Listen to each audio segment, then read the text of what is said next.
Hello guys, chicken fry చేసేద్దామా. First ఒక గిన్నె పెట్టుకొని ఆయిల్ వేసుకొని ఉల్లిగడ్డలు వేసుకోవాలి. దాని తర్వాత కొంచెం ఉప్పు వేసుకోవాలి. ఉప్పు ఎందుకంటే అది మంచిగా ఫ్రై అవ్వనీకి. దాని తర్వాత గోల్డెన్ బ్రౌన్ వచ్చేదాకా కలుపుకోండి. గోల్డెన్ బ్రౌన్ వచ్చినాక అలా కొంచెం పచ్చిమిర్చి వేసుకోవాలి. పచ్చిమిర్చి వేసుకున్నాక మళ్ళీ కలుపుకొని చికెన్ వాష్ చేసుకొని పెట్టుకోవాలి.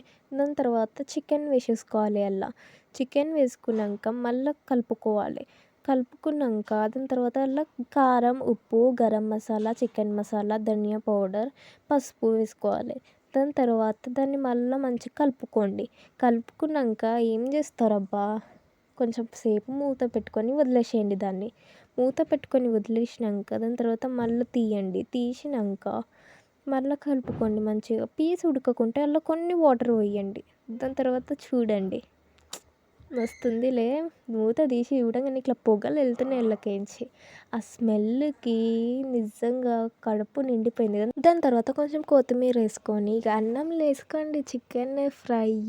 దాంతో వేడి వేడి అన్నము, దాన్ని మంచిగా కలుపుకొని తింటే ఉంటుందబ్బా టేస్ట్ వేరే లెవెల్. అసలు దీన్నే అంటారేమో కొన్ని జాగాలలో మస్తీ అని. ఇటు నా పార్టీకి నేను తింటుంటే మా అక్క చూడండి జుట్టు ఎలా ఇప్పేసింది. బాయ్ గాయ్స్, సబ్స్క్రైబ్ చేసుకోండి ప్లీజ్.